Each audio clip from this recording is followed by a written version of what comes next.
The next bill on the calendar for the day is House File 888. The clerk will report the bill.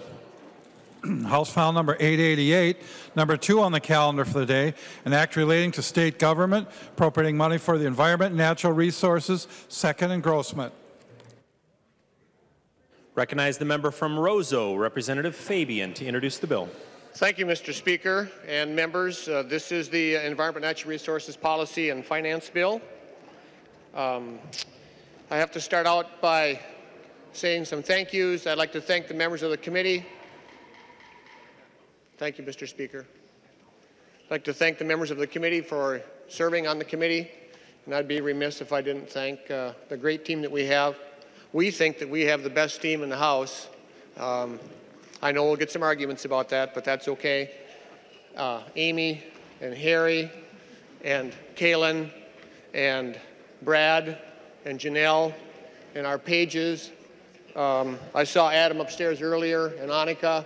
Thank you for all of your really great work early in the morning, getting the coffee pots plugged in and all of the materials that we need for running our committee. And by the way, speaking of materials, Representative Marquardt, I just wanted to say thank you. You know, one of the priorities for my committee this year, our committee, is forestry. And when you hand out a 416-page bill, that is about the best thing that we can do for the timber industry in the state. So thank you. Appreciate that. With that, members, I'd like to introduce or talk a little bit about the bill and give you an idea of what we're doing. Our target was $293 million. And one of the things that we wanted to do, as the Chair Drazkowski said, was to slow down the government spending spree. And that's what we're trying to do in this bill.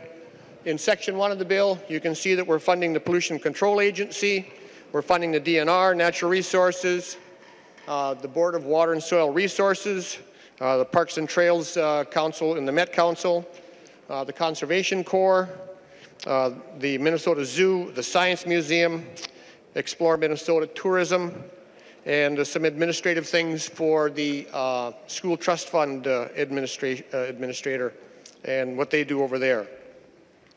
Also in the bill, some of our key provisions. One of the things that we did in 2015 was we passed legislation and was signed obviously by Governor Dayton that we hope will shed more transparency on how some agencies and government work, in that we required the Minnesota Pollution Control Agency to budget by their divisions. In the past, when they've been doing their budgeting, they budgeted by different areas: air, land, water, environmental assistance, and cross-media. And what we wanted to do is to shed more transparency and more accountability. We wanted them to budget by divisions within the agency itself. And they have 9 different divisions within the agency, and we'll get more into that later, I would guess. Some of the things that we have for reforms in here along with that, as you know, I've tried for years to speed up the environmental review and the permitting process. And contrary to what some people have been saying, we are not lowering any environmental standards, and we are not reducing public comment. But I'm sure we'll probably talk about that today as well. We are doing some reforms with the Environmental Quality Board. One of the things that I paid serious attention to is the comments from people and so forth. Initially, when we brought our bill out, we were going to eliminate the EQB. Instead, what we're going to do is kind of do some reforms in how people are appointed to the EQB, having them appointed by congressional district, and trying to get more statewide representation on to that board.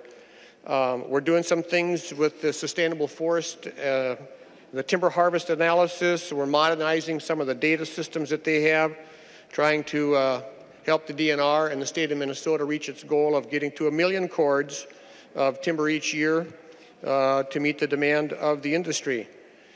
We are raising the park fees, entrance fees, from $5 a day to $7 a day, and from $30 a year to $35 a year.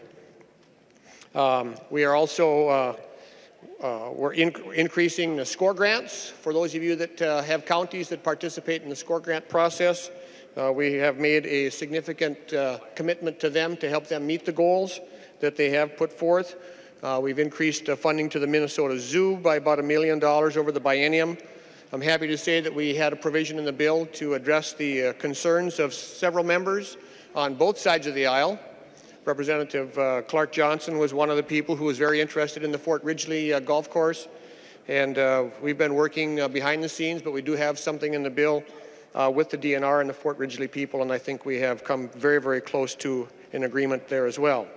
For those of you that like to hunt deer with a muzzleloader, Representative Nash, we've got a provision in the bill that's going to allow you to use your scope on your muzzleloader.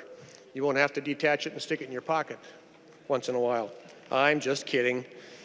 We're also going after people who do excessive poaching. We have the governor's provision in here with regards to gross over limits.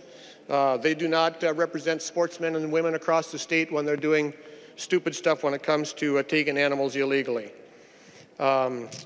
We also want to look seriously at what's going on with so much of the wastewater treatment facilities in so many small and large cities all across the state of Minnesota, trying to help them out with some of the regulatory climate there, and hopefully can return some common sense to what we're doing there as well.